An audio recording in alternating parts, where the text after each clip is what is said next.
Welcome to the realm of magic and mystery, classic horror and sci-fi. You are now entering the House of the Unusual podcast with your hosts, Eddie and Joe. Welcome all you cool ghouls and friendly fiends. It's the House of the Unusual podcast. I'm your host, Joe Pavlansky, coming to you from an undisclosed location.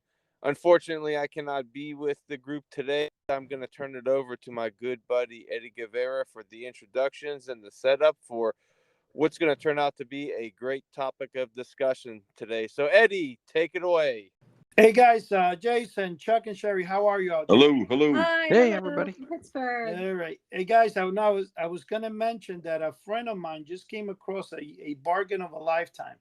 He was able to get an original Aurora Big Frankie that it even still has the original paints inside. Wow. Now, I don't know if you guys are aware that Aurora had a big fire. I mean, I don't know if it was Aurora or something, but when they were transporting back in the early 70s or something in a train, there was a fire and a lot of the original Aurora molds got destroyed. One of those was the Big Frankie. So they did reproduce the Big Frankie a few years ago. I think it was Mobius models. But what they did is I think they used the Big Frankie that existed and created new molds from it. But the original, I was kind of shocked because one of the original boxes actually went for several $100. Just an empty box, and I couldn't believe the price that Jude got this for. I mean, I don't want to say it unless he were to say it, but Right, yeah. it just blew me away. Now, Jason, you're pretty familiar with Aurora model kits, correct? Well, I've seen them. I've never put any together, but I've certainly seen them, and I've seen how much people love them. Jeez. You know, when we're talking about that last night, I was talking to Calf because, like I said, I've been trying to publish a book for a couple of years now. And I was hoping to be able to push it out towards this October, which that doesn't seem to be a possibility right now because of the amount of work that it needs to be done. But I was having a problem getting and starting my chapter. The chapter, about mail order and stuff. And so many people throughout the years have asked me, talk about the robot, the way you went hunting for the robot, what you've done in order to get it, that it would be exciting, whatever. So anyway, I spoke with Caputo yesterday. He's the guy that actually did the cover and said, Eddie, you got to get this done. And the idea is don't think of it as a book. Think of it as whatever. So, I listened to him. Because he's the one that actually has been helping me in a lot of my stuff and pushing my stuff out there. And the great news is that I actually got on the computer. I started writing down the stuff. And before you knew it, believe it or not, I was about 4:45 in the morning. I got through a total of 7 pages. Whoa. And it's actually got me excited because now that I got over the hurdle, which is the first step, Right. you want to do this. Now, Jason, how are you doing with your chapter? Well, I've certainly got a lot of research done. I've been putting together all the background information on the various books and authors and when it was published and who it stole from and stuff like that. So I just need to bring it all together now. Really, it's all there, ready to go. I said, I don't know the October thing, but it might still be possible.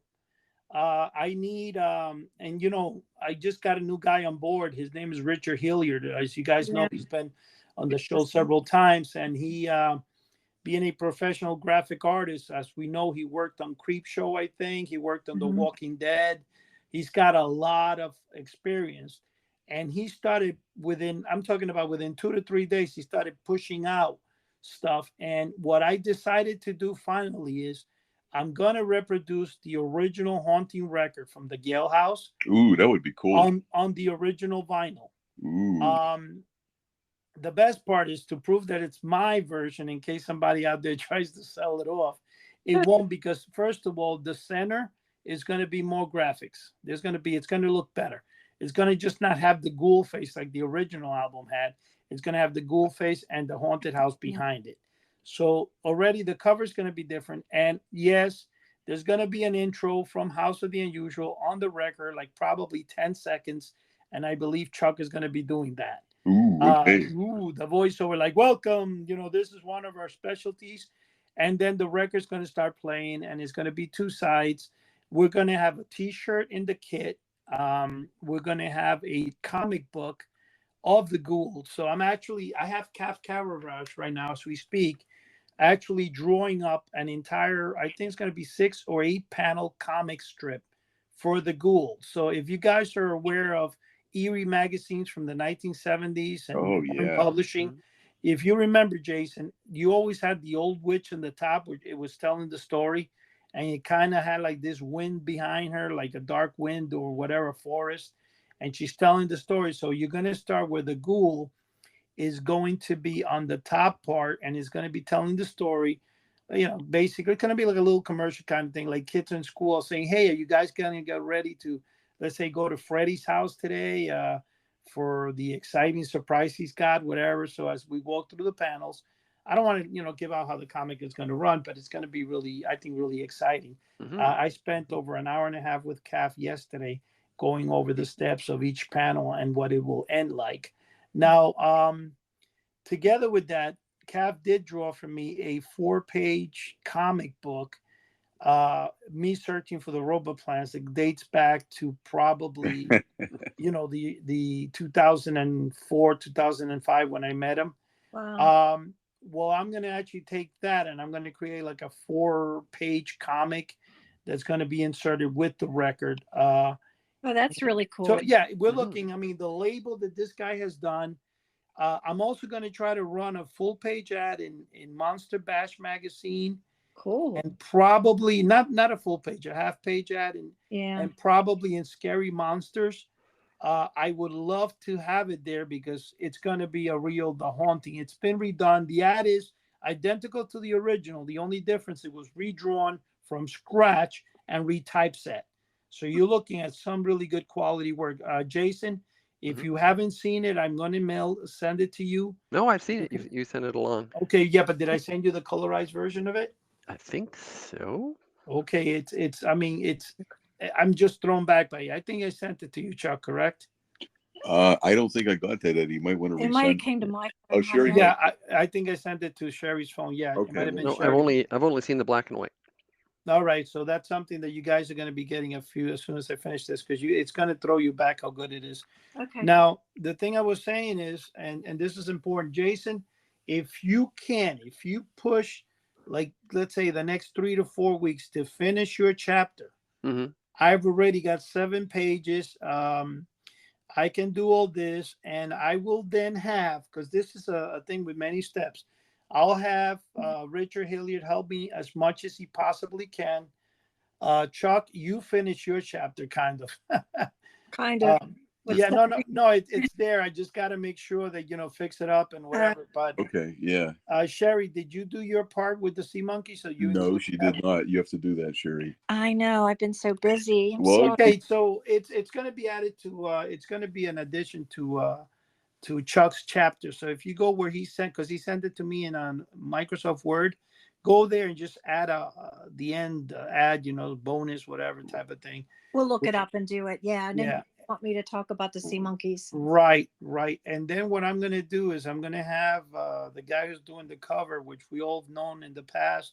I can't mention in the air. I cannot say who he is. No, it's the reason I can is because it would put me in a situation that's not necessary. But anyway, the guy who's doing the cover will be doing the cover. I will get Todd Mitchin to do the layout for the interior of the book, and we're going with 1,000 copies hardback. Wow. Then everything will be soft cover. So I'm going to dish out for the first 1,000 copies. I'm thinking 8 by 10, and I'm thinking 200 pages. It's going to rival Mail Order Mysteries. And I'll tell you one of the reasons I really want to put this out even more than ever. And Cav yesterday told me, because Cav came across an interview, and the interview, actually, we're going to have this person on, I think next week. He just wrote me back, and it was phenomenal. Jason Willis, if you guys know, he's the guy that started Scar Stuff, a blog back about 10, 20 years ago. And he started uploading all the horror records from the 70s for free. and he uploaded Moon Monster, all this stuff. So Jason Willis does each year during Halloween, he makes a quick video of like the 1970s ad. I think if I'm correct, uh, Jason, I think you sent or put a link in the website to one of those Erie publications, Coming Alive, or the Johnson Smith. I think you came across it. Oh, okay. And you sent the link, so you would know his work, because I'm almost sure that you sent the link to me and said, "Hey, look what I found when you were doing your research on the Johnson Smith Company." The thing with it is that Jason's going to be on, but the Cav had noticed the interview with Kirk Damaris on the book Mail Order Mysteries, and throughout the interview, one thing came out that was kind of puzzling is that most of the people out there that have done reviews on the book and everything, okay, it is Kirk who wrote the book. It's everything. It's his work basically. It's the collection inside though is mine, and somehow it's been attributed to him. It's been like, Kirk, when did you collect this? When did you put all your money together to buy this stuff? And I think the problem with that has been that I put a lot of years into it. I don't care if it acknowledges me, but I'm on page 154. It's not like it could be taken away. Anybody who reads the book will see in the back that those products are there, mine. The situation is, though, that it does not give, I think, enough publicity for the House of the Unusual for the sales. I mean, because that was the original idea with me behind that, was when I, gave my information, was that I hoped, and Kirk did do a very good job in that in the beginning, because he put me, on the internet. He put me on the map in a lot of places, Yeah. a lot of interviews he mentioned. But I guess, like I was saying, a lot of the self-reviews, not that they Kirk, whatever, but a lot of the reviewers reviewed the book and never looked at the acknowledge, and they just basically said, look, Kirk got all these products. Technically, they're not his, they're mine. But anyway, having said that, that's why I think it's so important for this book to go out. Because one, House of the Unusual has now become a group of people. It's not me anymore. We have Jason, we have Chuck, Cheri, we have Todd, Richard Hillier is coming on board. We're creating a large thing that if this ever really takes off big, a lot of people are going to be in together. From Joseph there, Joe, to everybody. We even had Dave Harversat come in and create a couple of projects. See, my whole goal for House of the Unusual is to become a forum, or become a place where, like, kind of like an online mall, like eBay, where many sellers come together and sell. I want House of the Unusual to be like that Jason can come in with his, karate stuff, and Chuck and Cheri with their magic. Everybody will have a part of it, and it's whatever it makes, it would then be dispersed to every party, accordingly. That's my plan. God willing, I hope it works. I pray to God, I go, Jesus, I hope you help me with this, because I do have a lot of plans, for the future. I mean, we're all getting old. We all want to retire to something we like. We don't want to retire to wealth. I mean, what do you call this? SSI and Social Security. That's what I'm. Yeah, we want to retire to something we like. So, Jason, give us a little input of what research you've done, and what do you think, and what has inspired you so much that you will continue with the karate and martial arts aspect of the book and yourself. Well, why I continue, I guess, is more the solving the mystery of these books. I mean, I still can't find anything on Icondo. I just got a letter returned to sender yesterday back in the mail. I thought I had tracked down the guy, but maybe I did, and maybe he's just not above ground anymore. But I got my letter came back from New Jersey. Yeah, but I find it's fun to find the, I guess in comic book terms they call them swipes, when you borrow a artwork and rework it to reuse it, and finding those in these martial arts manuals is it's fun. So You, Jason, in that interview with Kirk, one of the things, because I did read the interview, that I found that interesting, and I kind of laughed about it, is where Kirk said that the reason he got so much involved was because of the crappy stuff he would get. So in other words, the more disappointed he got, the more that the product became popular for him. So Mm. I guess, and I could tell you the biggest swipe thing I think happened with my original company, the Fun Factory. Before I joined with Lou Weiss in the 90s, and he had the Fun Factory in the 1970s, where it was running full page ads in every comic out there. The Fun Factory was originally, or before Lou started that, there was a guy. He's no longer above the earth either, like you had mentioned, if you want to use that term.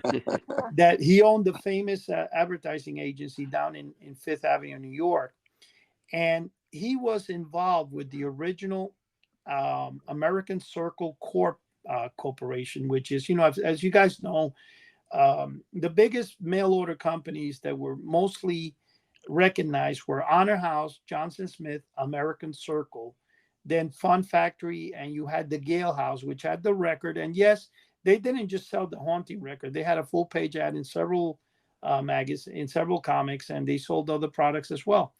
The situation is, though, that when you look at the artwork that American Circle Corp uses. Now, I've said this before. In the 1960s, there was a company called Vic Lawston, and it usually went by the name The House of a Thousand Mysteries. That guy was an artist, and he would self-draw all his catalogs. Wow. So he's the guy who originally drew say the Hypnotic Guy, where he's hypnotizing the girl in the background with the stars. He drew all his catalogs. So Vic Lawston was very popular and produced a lot of catalogs and ran a lot of ads from the early 60s to the late 60s until I guess he passed away in early 70s. Vic Lawston, all his artwork could be seen in the Fun Factory, can be seen in American Circle, can be seen in almost every mail order company out there. Somehow swiped his stuff. Now it was very popular among Abracadabra Magic Shop, which the owner is still among us today. His name is actually Bob. And in fact, I think he's probably, I say I'm the last, but in reality, he's probably the last because he still actually has a website. And I guess he still sells magic tricks. And he is the original Abracadabra Magic Shop from the comic books that we all bought off as a kid. Wow. He's the guy that ruined me with the monster robot plans because I sent away for his plans. In fact, talking about that, I'm going to ask him. I'm actually going to give him a call this week and try to find out who drew for him. The build your own monster instead of robot that you sent me, Jason, one time. Mm-hmm. You found it, which has it looks like a Frankenstein. That's the one I fell for, but that was an Abracadabra Magic special. I'm kind of going to ask him that. I never thought about it till just now, but I am going to do that. But what I wanted to ask to put in was that when the guy who started American Circle Corp, I'm not going to say names because he might still be alive. I know he moved to Florida and started a whole hotel chain.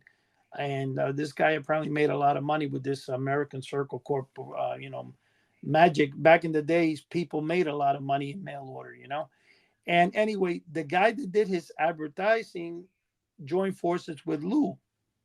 And Lou and him, his name is actually Bob, or was Bob. And they together started the Fun Factory. So anytime you look at Fun Factory ads, you will see that the ads were swiped right out of the pages of American Circle. Who swiped it right out of the pages of Vic Lawston? Now, a big thing about this swiping that took place, and it's funny, is that even if you look at a Johnson Smith catalog from 1970, there's one that has the Magic Castle from Walt Disney in the cover. I think it's 1970 or 71. There's two catalogs that have in them the 7-foot monster-sized monsters. And you can tell because whoever wrote that copyright, which Craig says, I think it was him. I'm going to have to pull it out because they spelled the word awful, AWEFUL. Oh, I'm sorry, OAW. It's got a misspelling, but they took Honor House took the ad right out of the pages and added the coffin as the coupon and ran away with it and never gave any credence to Johnson Smith. Johnson Smith stopped running the ad. Honor House ran it for the next 7 to 10 years, selling the monster-sized monster, Boney the Skeleton, and the 7-foot Frankenstein. And they just made a killing with it and became popular. And today, people, anytime they see the ad, they think Honor House. Mm-hmm. They don't, but in reality, the first ad appeared in Johnson Smith. So yes, getting to the message of what you're saying, swiping from one place to another, swiping artwork from original booklets. And Jason, I read, and this you can elaborate a little bit more on this, but the Super Karate that they would send away the 99 cents free 6-foot dummy with. Mm-hmm. You have that book. You obtained one of the originals. Yep. And I believe I have an original too, but you were kind enough to send me a copy of the original, like if it was an original. Okay. Mm-hmm. Yep. Are you aware that the story behind the guy they used there, the martial artist, who supposedly was a very popular individual in the 70s, and he was a very honest teacher, Mm-hmm. somehow sold his rights to a couple who exploited him and made a fortune in mail order in comic books, and they said he would never have condoned Wow. booklets. Are you familiar with that story? Yeah, he wrote into Black Belt and actually refuted the whole thing. He said he signed over the rights for $150, and he my. never he called it simple. Well, he said he called it simple karate, and he just meant it as an introduction. And then, but the publisher picked it up and slapped a great ad on it, and I guess made a bunch of money off it. Wow. They did. And it kind of sad, just like when you hear things like that.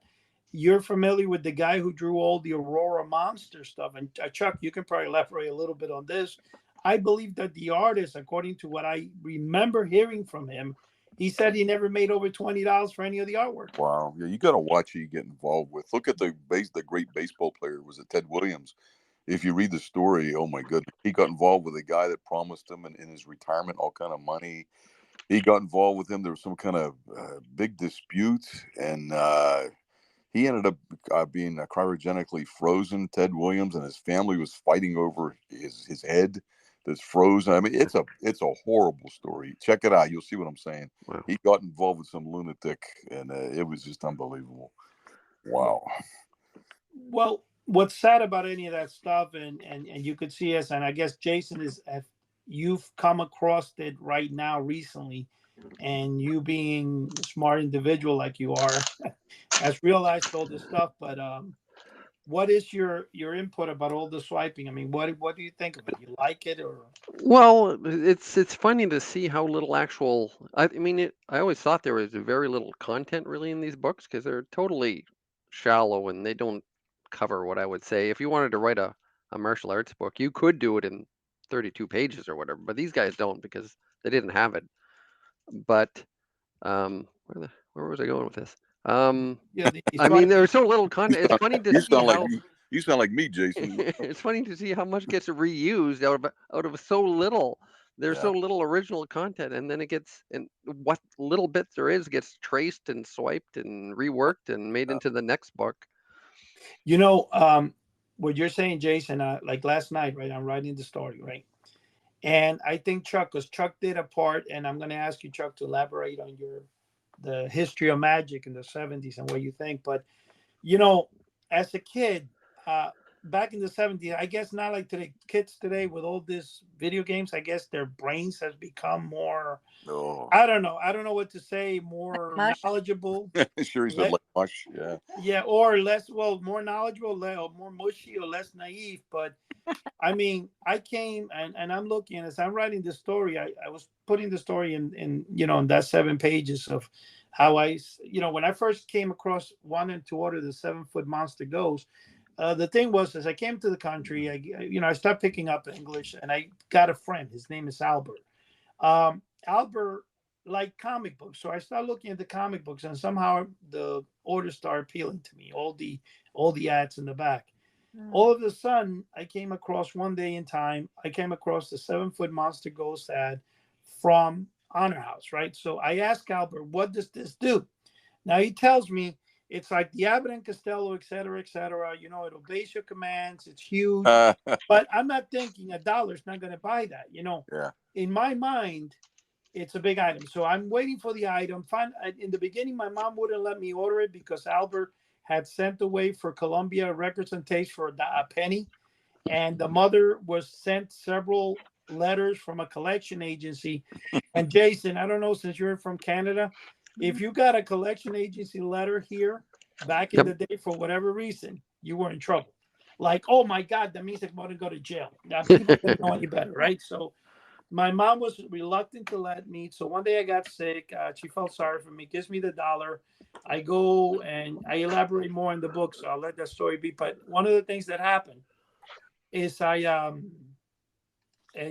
get the thing and I'm waiting for the thing. So I'm telling the mailman that it's going to be a big box. Now I'm looking at 3 ads at the time. I'm looking at the 2 Melton Company ads and the regular Honor House. Now, Jason, I think because the reason I'm saying this, because you've been sending me copies of those ads. The one I'm talking about, if you know, Chuck, there's one that has like a devil face, the monster ghost, right? Oh yeah. A monster.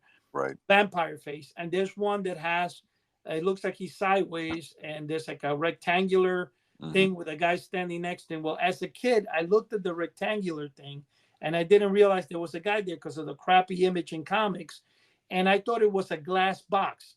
Now, having in Cuba one time going to a funeral, and there was that's back then they used to use actual glass boxes. My grandfather showed me one of his cousins that was in the box, and he lifted me up to see it. And I was like, it kind of scared me. So in my mind, the ghost was coming in a glass box. Oh my. Now, that's a lot for $1, don't you think? That's a lot. But anyway, I get the ghost, and I'm telling the mailman it's going to be a giant box. So I get the ghost, and now it's a 5x7 envelope or 6x9, right?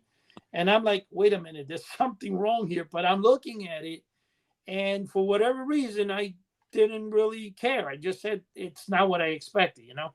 I go upstairs, gently open the envelope.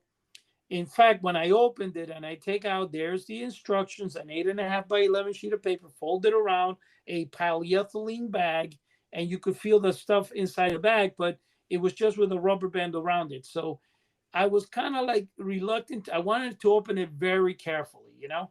So I open it up, and the first thing that shocked me is it had a Casper the Face image. And I'm like, wait a minute. I thought the ghost had, when you look at the Honor House ad, he's got like 2 oval eyes. They kind of look like scary. And this has a Casper the Face. And the thing that threw me off is the bottom half of the balloon had the Casper body.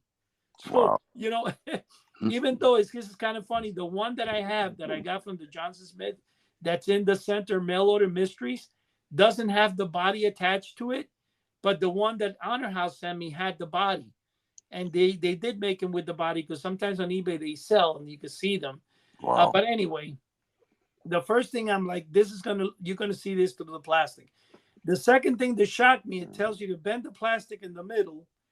But, you know, before I even put it together, I read the instructions and I'm looking at the image of the instructions, which unlike anything was phenomenal. The image, think of a room, a black and white room with a window in the back. There's a white shade coming down the window, not a shade, but a curtain. There's some light coming into this old room, but there's a rocking chair. And right next to the rocking chair, there's a ghost rising from the floor. No face, no image, just a phantom. Awesome looking photograph that they used for the Honor House. Now, in my mind, I figured when you put it together, it's going to look like that, right? I was like, wondering how come it doesn't have a face. So then I look at the ghost, and the first thing it did is it said, make a hole in the center of the sheet, which now makes it 4 feet tall. And I'm like, oh, maybe they're measuring from the floor to the ceiling. You know, I'm still trying to justify the ghost, right? I know. But I'm happy with it. I'm so excited with it that no matter how much I got hurt right there, I was okay with it, right?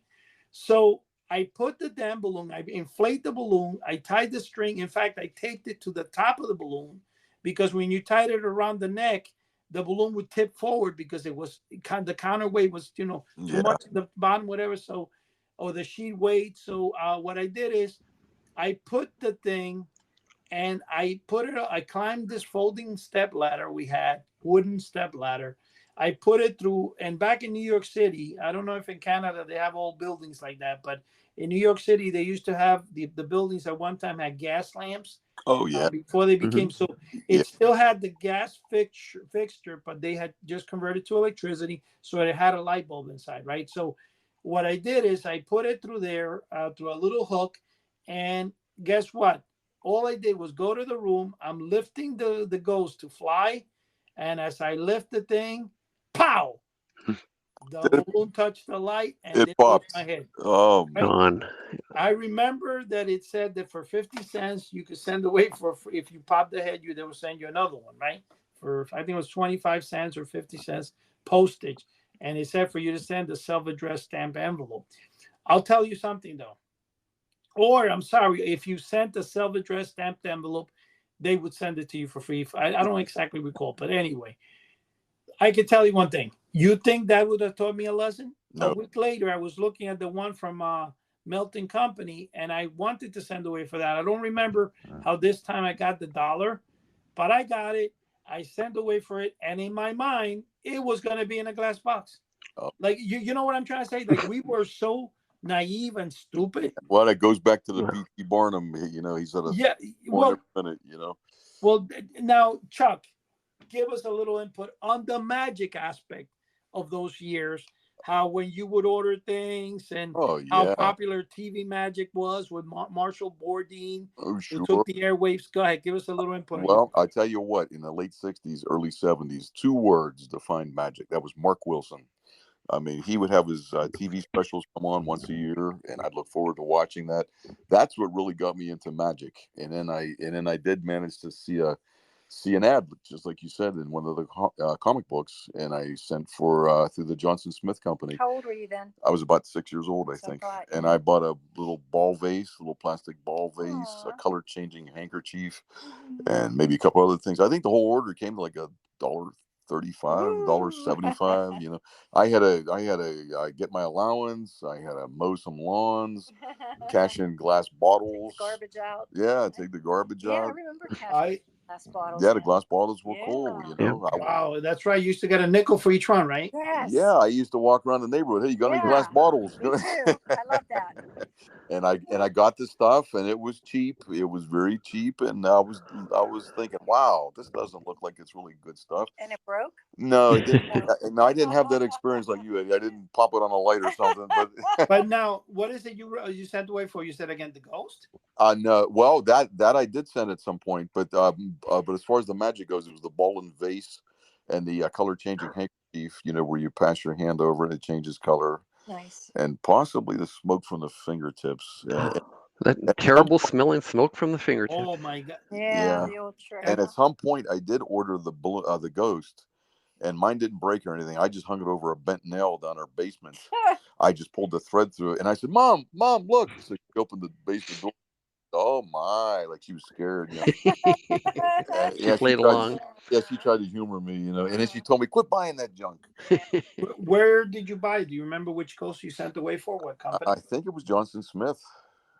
Oh, the Johnson Smith? Yeah, I'm pretty sure it was Johnson. So I pretty much exclusively in the beginning dealt with Johnson Smith, and then I did find out about Honor House, and I bought the record and a few other things. And the one with the goal on it. Yeah, the goal. Oh, no, that's Gale House. The Gale House. Oh, Gale House. That's right. Yeah, the goal on Gale House is so cool. That image on there is so neat. But I did buy things from the Honor House too. Definitely, I remember they had a catalog that was a huge folded piece of paper.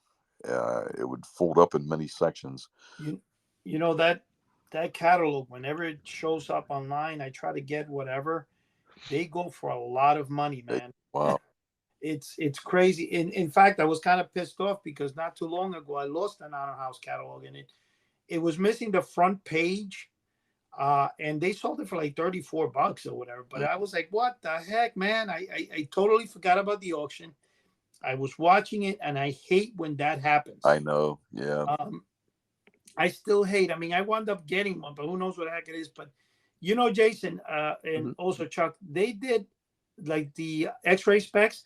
Honor House, they created their own version of X-ray specs, and what they did is, you guys know those binocular glasses that you wore back in the 70s. Oh yeah, They're black, and you put them on, and the lenses will go in and out. You know what I'm talking about, Jason? Yep.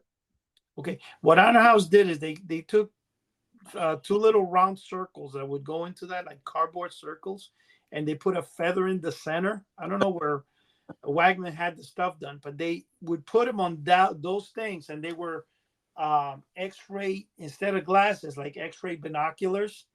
There's some ads you can see if you Google right now and look for the X-ray thing, Honor House. You'll see the ad I'm talking about. And what happened is one came for sale. And I told my son, do not lose this. And he lost it. I wanted to kill him, man. Yeah, he lost it. It still bothers me. He lost it. You know what really pissed me off? I sold for like $36, man. Yeah. And I was like, oh, well, in reality, I wound up getting it, but it cost me like $80 when I got it. Yeah. Well, that's the thing, Eddie. Back when we were kids, I mean, we didn't have that mentality. Hey, someday this can be worth something. I mean, you know, all those catalogs. Johnson Smith used to send me a new catalog every month, I think, every couple of months. I had a big stack of them. I wish I saved them, you know, when my mom cleaned out the attic. Well, threw everything away. Yeah, but the thing with the Johnson Smith catalogs, I don't get it. What I mean, it's kind of crazy because they're selling those things between $50 to $150 on eBay. That's insane. I wish I would have saved them. I probably had 100 of them. It's a shame. I saved all mine. I still have quite a few. I used to sell copies at $35 a piece, and that's how I met Caf Cavarage when he bought one of the copies. Yeah. But you know what it is though? The Honor House ad, I actually had reproduced, and this is so funny because this happened. I reproduced the original catalog you're talking about from Honor House because you used to go to Kinko's. Yeah. And probably Jason knows about this because we mentioned Kinko's a lot, and I think. But if you used to go to Kinko's FedEx office now, back in, I don't know, 10 years ago, they used to have this huge printer that could print. And it was a printer, like a regular printer, but it could do, I think, 22 by 24. Wow. It was a huge printer. And it would print. So I was able to, in that printer, make double-sided copies of the catalog, which is 22 by 24. Wow. And I printed, I think, I don't know, I guess, like 30 of them, whatever.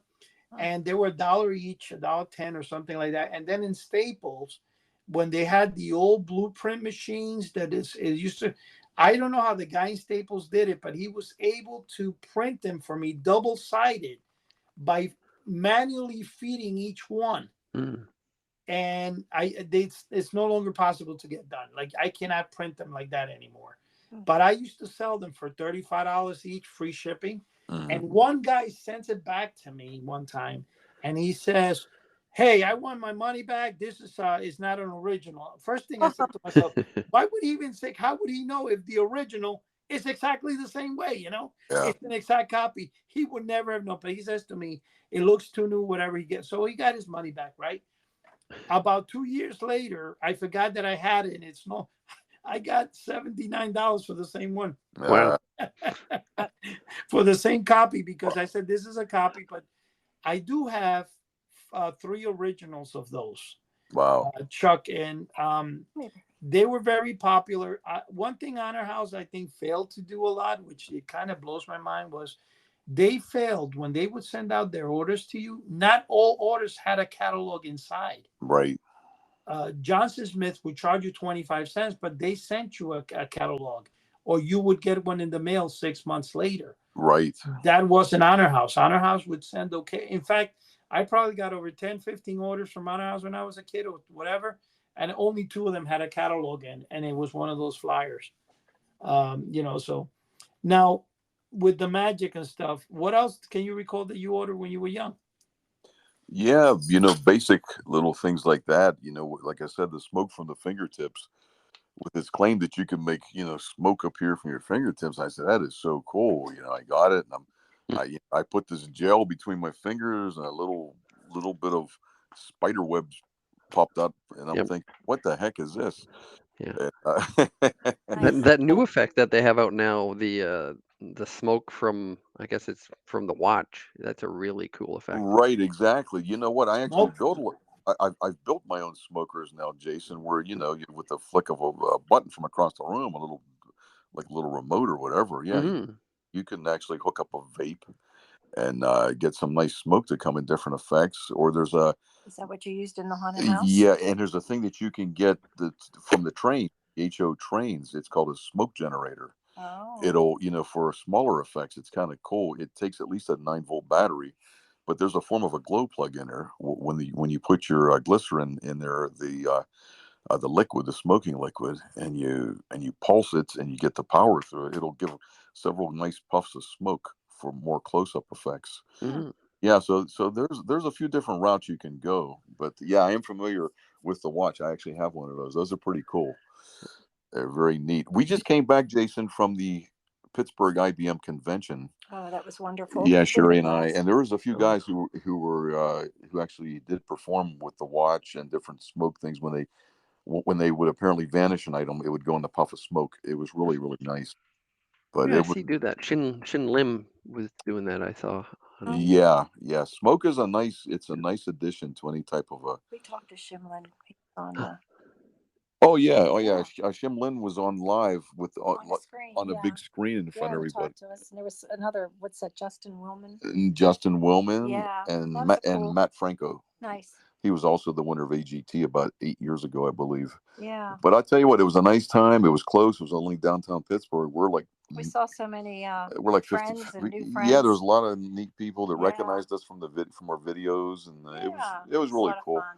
Mhm. I actually did a trick for Jeff McBride. Jeff McBride Woohoo! follows my YouTube channel, I love Jeff. and he told me that David Copperfield follows it as well. So Yeah. Wow. that was Yeah, cool. That's great. You mentioned a 14-year-old kid, Chuck. Oh, Chuck. there was a 14. There was a 14. Oh, the guy from Netherlands. I like. Oh, yeah. He was awesome. absolutely amazing. His card manipulations. Olivier Henning. Yeah. Oh, you remember his name? Yeah, Olivier Henning. Yeah, he's on my radar. Yes, he is a very talented young man. Yeah, he's an upcoming.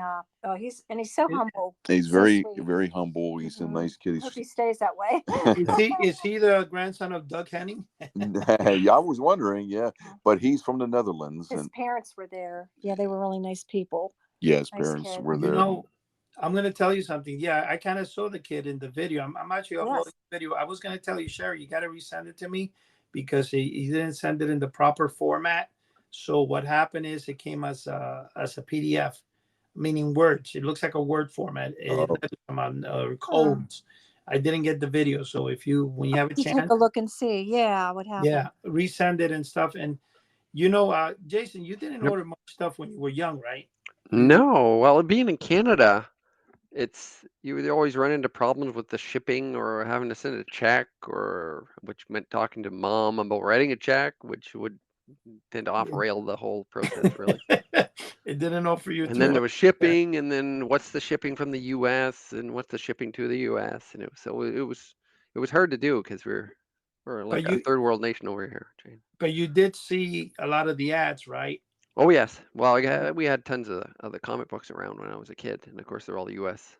published comic books. And what did you feel? Did you ever want to order stuff? Oh yeah. I mean, it was like looking through the Sears wish book, looking through a page of novelties. Jeez.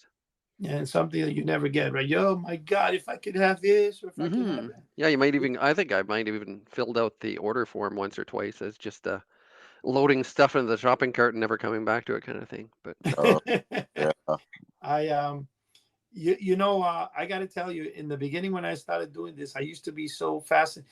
I guess for whatever reason, the anticipation of waiting for something became so powerful that the mail was so important that I found myself later in life racing behind the mailman. If I have a package, I found myself one time, which I said to myself, I think there's something wrong with me. And I chased down, I was waiting, I think, for something that I really wanted. And UPS was delivering it. So they told me in the UPS building that the guy was around the industrial area, Secaucus, which is a town next to me. And I actually went through every warehouse looking for the UPS guy. And then when I got it, I said to myself, I literally spent almost, I think it was like 3 hours doing this. And I was like, what the hell is wrong with me? Yeah, it was going to, but that's how I am. My wife and daughter will a lot of tell me, Daddy, you don't have a package. Relax. I'm always waiting for the mail. And that's, I think, what happened as a kid. Because as a kid, I think we all get excited with the mail. And And what's actually, packages, yeah, yeah. and what's actually crazy about that, Eddie, throughout the years, me doing magic, I used the mail as one of my main, like the avenues to actually propel my business. I've mailed out brochures for close to 40 years to different schools, malls, different, possible venues. And so I've actually, the mail has been a great asset. I mean, like back when I first started, what was a stamp? Maybe like 18 cent. For 18 cent, you could get your flyers out to the marketing director of a major corporation. I mean, so why wouldn't you use it? It was a great venue. It was a great avenue, I should say. Yes, it was. And, and since you were talking about the magic and, how powerful mail order has always been. One time Jason, you mentioned the horrible smell of, I want to bring up this to the table. And I don't know, in 1989, 90, when I first went over to the SS Adams building, I met with Chris Adams, the grandson of the owner.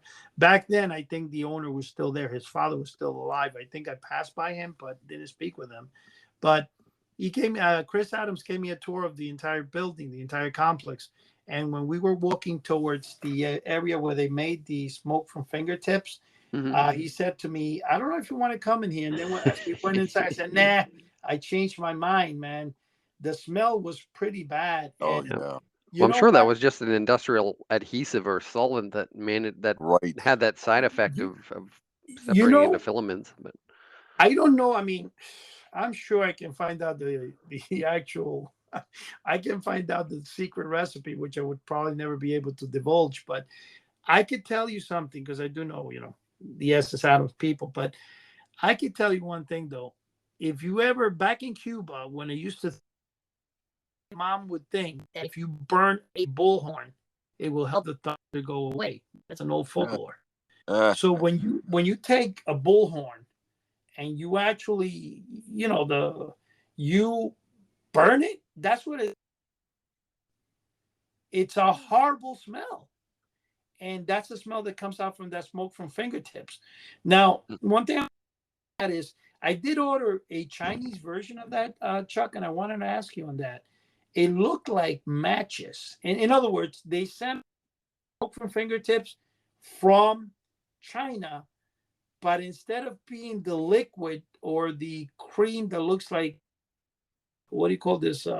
KY jellies, what it looks like, the one from smoke from fingertips. It's actually looks like the striking surface of a matchbook, and you're supposed to rub your fingers on it, and it causes. Have you looked into that particular one, Chuck? Oh, I've never heard of that. No. Huh. Just looking at that right now, actually, there's an Instructable online where you can do the smoke from the fingertips using a striker plate from a box of matches.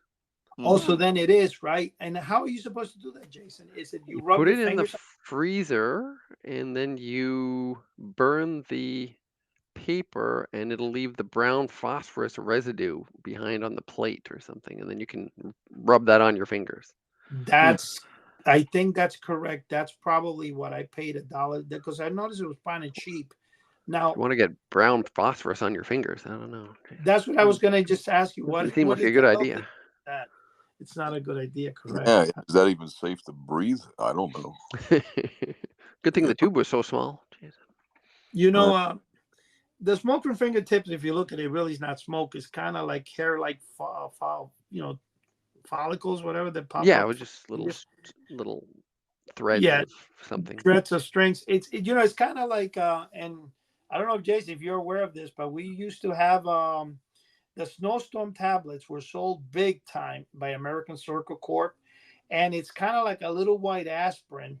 And what it does is when you put it on top of a cigarette, you're not supposed to put it like in the cigarette. You put it on top of it. Right. As the thing burns, it would issue these things that look like hair-like particles flying all around the air, and it would actually cover an entire room. It was really weird, phenomenal thing.